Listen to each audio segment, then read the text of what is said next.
This week on Flames Central, Liberty basketball approaches the final stretch of the regular season, and we get caught up on what's happening with Malik Willis. Plus, the story of track and field assistant coach Heather Zelin. It all starts now in this edition of Flames Central. 1, 2, 3, Flames!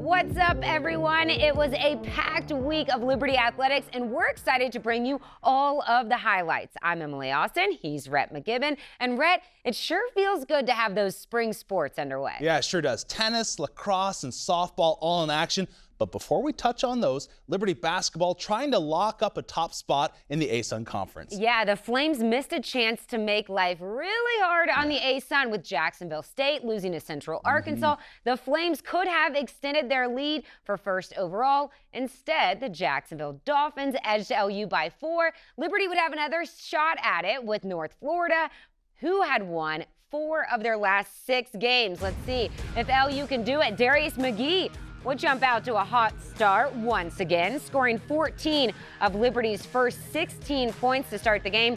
This would be an intense opening 20 minutes. With 10 lead changes, 5 ties, towards the end of the half, Liberty's D would tighten up and the Flames would finish on a 13-3 run, giving LU a 5-point lead. Second half, and North Florida's Jarius Hicklin would get hot. Hicklin would drop 22 points in the final half, and then the Ospreys would extend their lead to 8 with just under 5 minutes to go in the game. Liberty would battle back and have a chance to tie it with a last-second shot, but Shiloh Robinson couldn't get it to drop. Liberty loses their second game in a row and drops to 9-3 in conference play. So what does that mean for the ASUN standings? Well, the word, every sports fan hates to hear, parity. First overall in the conference is up for grabs with Liberty, Jacksonville, and FGCU out of the East. On the West, Jacksonville State and Bellarmine could claim the regular season crown, and those two teams have a big showdown coming up. Things get even crazier when you look at North Florida. Having won 5 of their last 7, the Ospreys are one of the hottest teams in the conference and are in position to move up to the middle of the pack in the East Division. So if you enjoy March Madness, well, you are getting an early Christmas present because there is plenty of chaos going on in the ASUN. Well, sticking with hoops, the Lady Flames taking on a stingy Jacksonville Dolphins team that they only beat by 1 point weeks ago at Liberty Arena. The Dolphins had this date circled on their calendar as they hope to return the favor to the Flames. Right off the bat, Red Stat would score 7 early, pushing the Liberty lead out to 10 in the early stages. In the second quarter, that stingy defense we were talking about, well, it would show up for JU. Liberty would only make a single field goal in the initial 6 minutes of the quarter, and the Dolphins would make it a 1-point game. Then Dee Brown would spark the Flames like she has so many times this season. Downtown Dee Brown would score LU's last 8 points on a 11-2 run to end the half, giving Liberty a 10-point lead at the break. In the final quarter, scoring would come at a premium with both teams tightening up defensively, but Liberty would outscore the Dolphins 12-8, never trailing in this game, and would take it by a final of 61-45 for their 23rd win of the season. Here's what associate head coach Alexis Sherrard had to say about his team's play. Each day we're trying to be more consistent, and as you recall, when we played Jacksonville here in Lynchburg, we had that quarter with 4 points. They had a quarter with 3 points, so I think we go from 17 to 4 points. Just a huge disparity there. So down in Jacksonville, we were able to stay consistent, stay focused on a defensive scheme plan and no personnel and tendencies.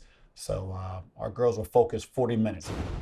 Well, one area that the Flames have found consistency in this season is on the defensive side of the court. We all know that Coach Green teams rebound extremely well, so seeing them in the top 5 rebound margin-wise is no surprise. The area that LU has made enormous strides in, however, is protecting the net. This team all year long has been in the top 5 of scoring defense and also field goal percentage defense. Add in stellar offensive play from Maya Berkman, who is second in the nation in field goal percentage, and contributions from Retsat and Smingy. And along with others, you can see why this is a top team flirting with a potential top 25 spot in the nation. All right, I know college football season ended weeks ago. Shocker. Malik Willis still making headlines. And this week, to no one's surprise, the former Flames quarterback was invited to the NFL Scouting Combine. Willis, after a strong showing at the Senior Bowl, is one of 15 quarterbacks invited to showcase their talents in front of top personnel from all 32 NFL teams. Willis is one of the most recent quarterbacks to attend the Combine for LU since Josh Woodrum in 2016. With Malik near the top of most of those mock drafts from all the experts, all the eyes will be on him the first week of March in Indianapolis. All right, Lady Flames tennis also in action. LU has been downright nasty at the Liberty Indoor Tennis Center. That trend would continue against the JMU Dukes. Liberty would claim the doubles point and earn a 4-1 overall win in singles play. Later that day, LU would pick up their second win of the afternoon and fifth of the season, knocking out Longwood 7-0.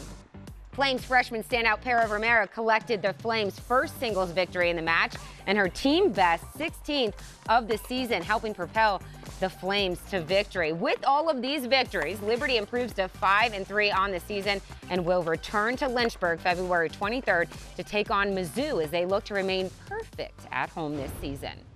Well, turning to the Diamond, Flames softball would have a difficult start on the road, dropping their first 4 games of the season to the likes of Iowa, Kentucky, Northwestern, and Mizzou. No reason to worry, though. This is a team that only returned 3 of its regular starters from a year ago. Flames trying to pick up their first win of the season at UCF. Bottom of the first and the bases loaded for the Knights.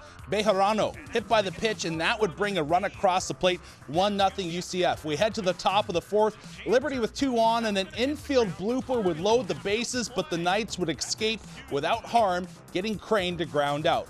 Bottom of the fourth, Cody would double to left center. That would bring home Macario and Molina, and the Knights would never look back, shutting out Liberty, handing them their 5th loss on the season.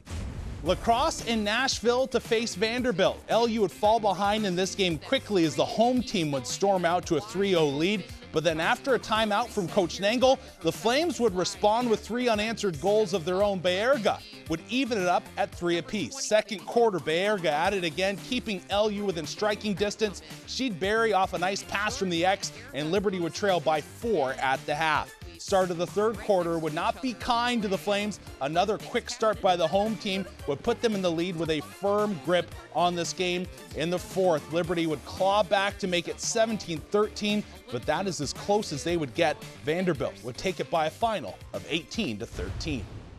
All right, let's turn our attention to the ice. The ACHA has not seen any stretch of dominance like this in their lifetime. The Liberty Flames Division I women's hockey team has only lost 4 games since the beginning of 2017, and they are undefeated this year. Here's an update on the Lady Flames as they look to claim their 4th straight national championship.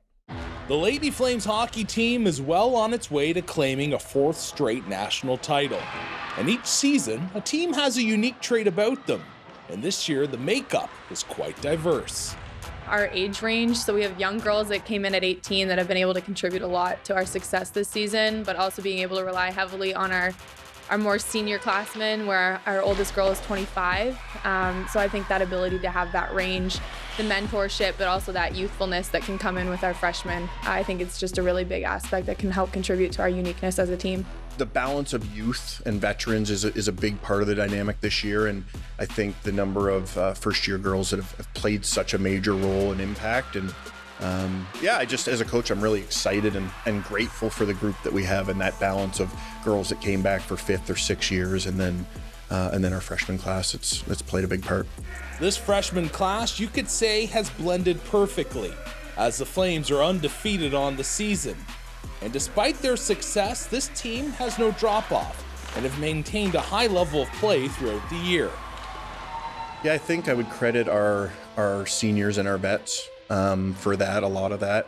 I think that's done internally in the locker room. I don't think our girls have a hard time getting up for games. I think that just comes naturally. They love the competition. They love getting out there, and I think they love competing with each other. So it's a break from the grind of competing against each other. Even if, we're winning all these games, there's a reason for us to be out there. And it's not necessarily about ourselves and about our own success and about our goal scoring, but it's to be playing for the teammates beside us and ultimately to be playing for the Lord. So if you're going to be doing something for the Lord, you better be doing it at your best, no matter who you're playing against. This is a team that has their eyes laser focused on the end goal of claiming a 4th straight national title.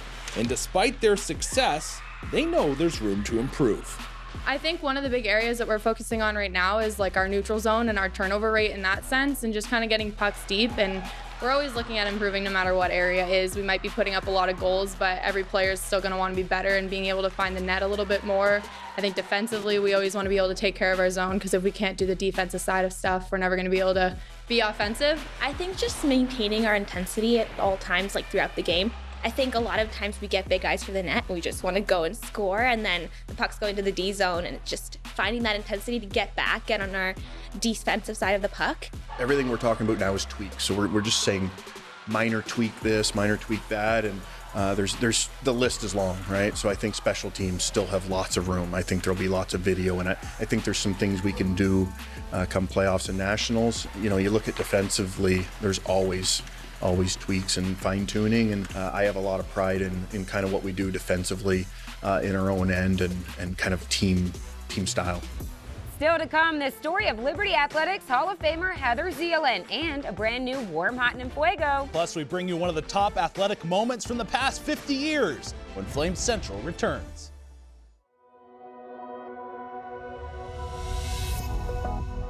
Good morning, Liberty University.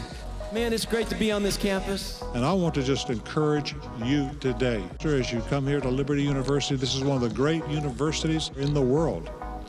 And we thank God for the vision that Dr. Falwell had to raise up champions for Christ.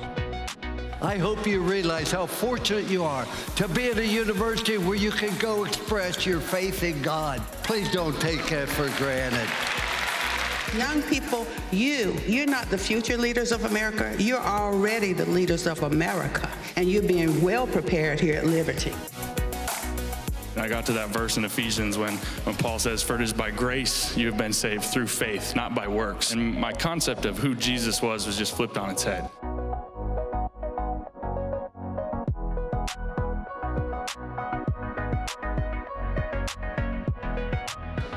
I have felt so overwhelmingly welcomed at Liberty University. We need to make sure that another generation doesn't go by where the memory are the bad things. We need to have the memory be the stunning things, and that is up to your generation. You're here, you're studying a major because you want to go make a difference. There is no place like this campus, I promise you. There's no place around the world where you can go and exercise that freedom to say, "Yes, Lord, send me."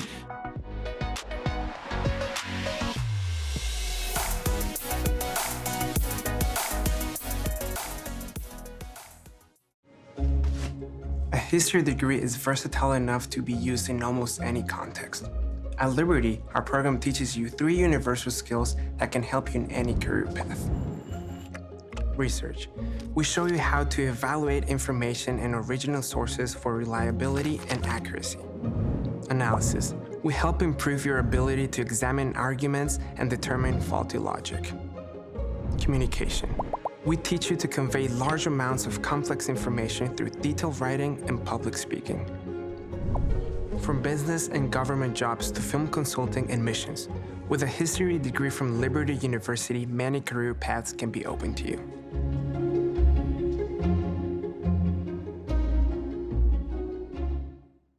You might have heard some things about Liberty University, like how we're just a little Christian school in the middle of nowhere.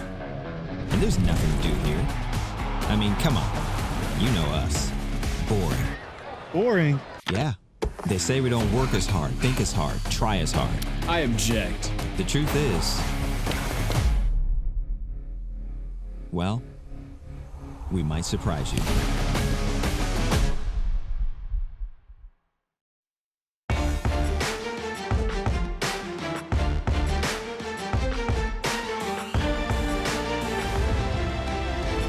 Hey there, friends. Welcome back to Flames Central. This past weekend was a special one for Liberty Track and Field. Not only did the Flames officially name their facility the Brant Tolsma Indoor Track, they also received some head-turning performances. The two standouts of day one were Ryan Drew, who set an ASUN and Liberty record with a mile of 4 minutes, 1.27 seconds. The Liberty program record had stood for 16 years and was held by a Flame you may remember, Josh McDougall. The other, Kennedy Sauter, he would set a meet and Liberty record with a 7-foot, 2.5-inch high jump on his opening attempt. That jump is the 7th best in the nation and tops for all NCAA freshmen. He is one to keep an eye on moving forward. However, this was a special day for their former coach, Brant Tolsma, who led the Flames for 34 seasons, in which Liberty won 116 conference titles. Brant and his wife were honored at the meet with family and friends there to witness the dedication. Here's what former Liberty track athlete and current associate AD Mike Hagan had to say about the success of Coach Tolsma at LU. I think it started with his faith. And so he was able to communicate his vision for Liberty and that we would produce national champions. And at a time when Liberty didn't have much and we didn't have a track, we didn't have great resources, he was the one that inspired us and believed that this program can accomplish great things. And really that called for a lot of vision and a lot of faith at that time.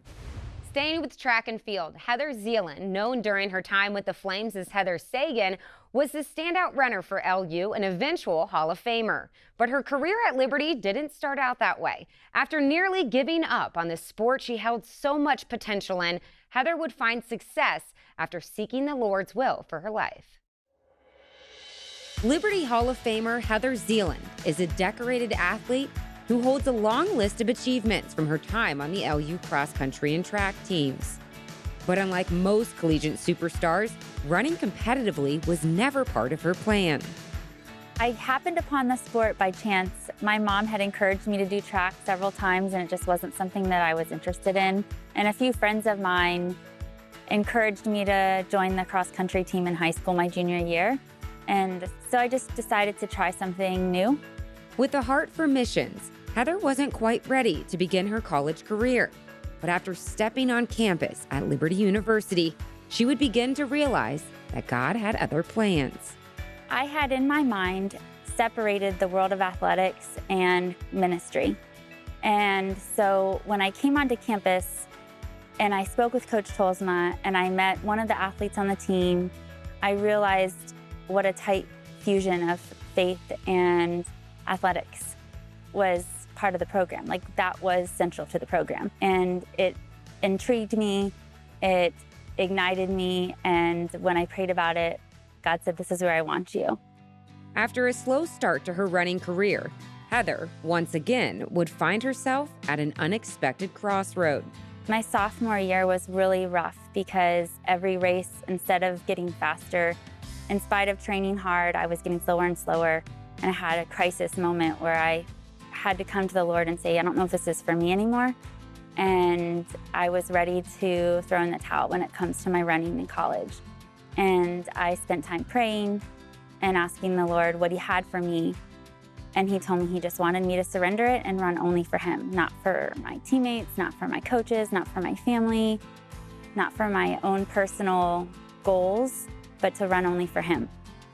In that moment, I had to reestablish how to define success, really. It changed my perspective and how I trained, how I competed, and how I defined success. With this new perspective from God, success would follow. Zelin would go on to be named a 14-time Big South champion, a 2-time All-American, and Liberty University's first ever NCAA Division I title winner. Senior from Liberty College, swinging wide down the home stretch, 40 meters to go. Sagan on the outside, Nielsen on the inside. Heather Sagan from Liberty shocks the field and wins in 4 minutes and 38 seconds. After her Liberty racing days came to an end, God would surprise her with an unexpected opportunity. Coaching was never something that I thought I would be doing with my life. When I graduated and Coach Tolsma offered me the job, it was something that wasn't even on my mind. But when I thought through and prayed through the opportunity, there wasn't a whole lot holding me back from making that decision. And so when the position was offered to me, I prayed about it, and I knew in my heart that it was something God had been already putting in motion for me. Today, Heather Zelin serves as the assistant cross-country coach, developing champions for Christ. And out of all of the titles she's held through the years, her favorite one would be Child of God. It's my favorite title. It's what makes all the other things what they are. When we really rest in who we are in Christ and we know how much He loves us, everything we do is just walking out what He has for us. And we go through victories and defeats, and all of it, it has purpose. All of it, we're with our Creator. And so that's, being a child of God is the best role. That was good. Thanks to our Tyler Beatty for putting that together. Heather Zelin has such a great story and excited to see what she's going to do as a coach here at LU. Already crushing it with women's cross country and making some history there. For sure. Okay, let's move on to Warm, Hot, and Fuego. Rhett breaks down the top 3 plays, players, or moments of the week. We start things off with Warm. Who do you have? Yeah, it's an event this week. I've never really done that before. Let's do it. The men's 60. Oh, this is going to be fun race. Yeah, a lot of fun for future years at Liberty. Diamante Griffin, Christian Lyon, these two going head to head. Griffin comes through with a time of 6 seconds, 0.77. Where do you think Lyon was at? Oh, 0.78 probably. Yeah, exactly. I right. knew it. It's like I knew the script. Yeah, you not even a step behind him.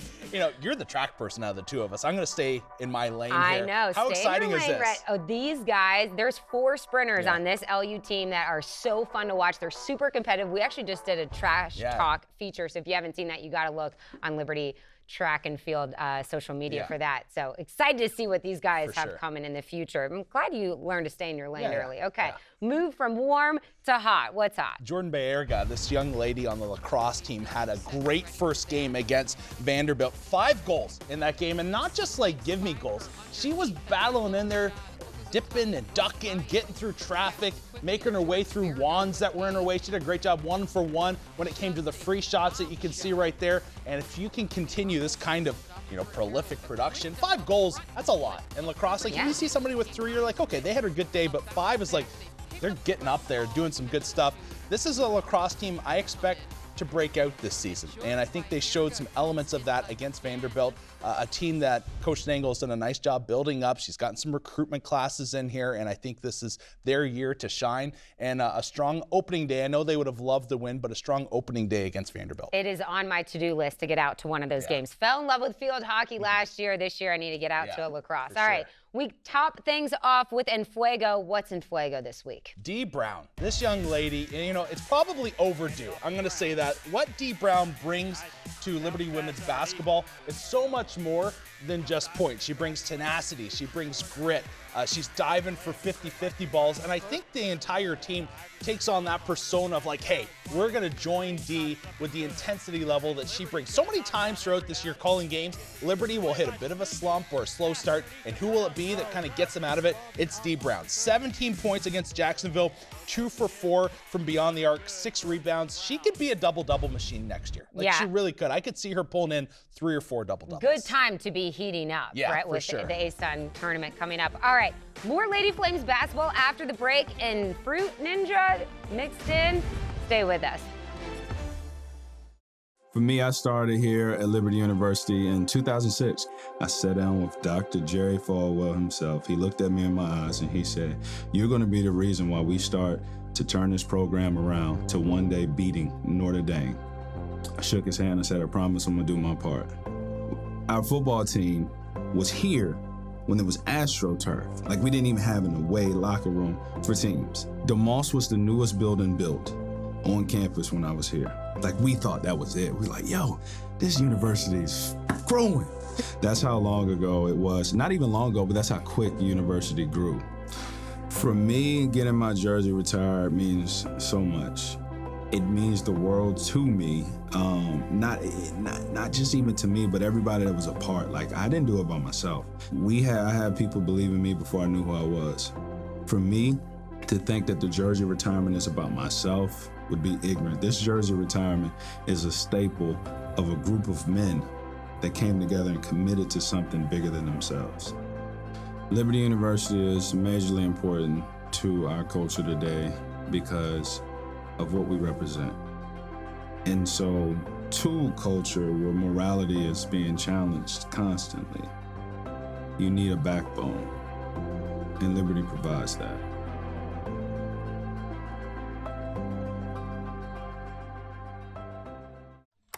On this mountain stands a legacy. 50 years of miracles, of mountaintop moments. One mission from the start, training champions for Christ. On this mountain, our flames burn brightly. We have a culture of academic excellence, unified in Christ and authentic community. Though we come from different paths and places, the same fire burns in all of us. And 125,000 strong, we cheer each other on around the stadium and around the world. On this mountain, our intensity lights up the night. We coach forward, push onward, honoring Christ in every sphere of our lives. We serve, give, and volunteer, grateful for all that we have been given. For 50 years, Liberty University has stood united in our mission.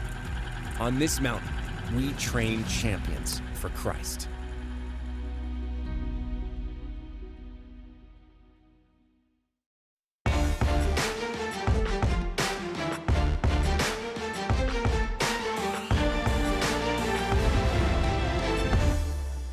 Thanks for sticking around. Rhett, we need to get to our top moment from the past 50 years of Liberty Athletics. Yeah, we do. And for this moment, we only have to travel back a few years, spring of 2019, when Liberty basketball started their dominance of the A-Sun. March 10th, 2019, the A-Sun Finals. Men's basketball battling Lipscomb before a raucous, sold-out crowd in Nashville. It was a tight back-and-forth affair that saw 6 ties and 23 lead changes. With just 21 seconds left, the Flames held a precarious 1-point advantage. Risky pass, James Corrales. Campbell thought about it. Pacheco Ortiz's 3 from the corner gives Liberty a 4-point cushion, and the Flames would hold on for a 6-point victory. Liberty, put your dancing shoes on! In their first year in the conference, the Flames win the A-Sun Championship and earn their 4th ever trip to the Big Dance. That was a terrific environment. Honestly, Emily, one of my favorite live sports moments. I was sitting right there watching them cut down the nets. Yeah. It was so much fun to see them, especially do it at Lipscomb. Yeah, that was definitely a great memory, not only for you, but all Flames Nation. All right.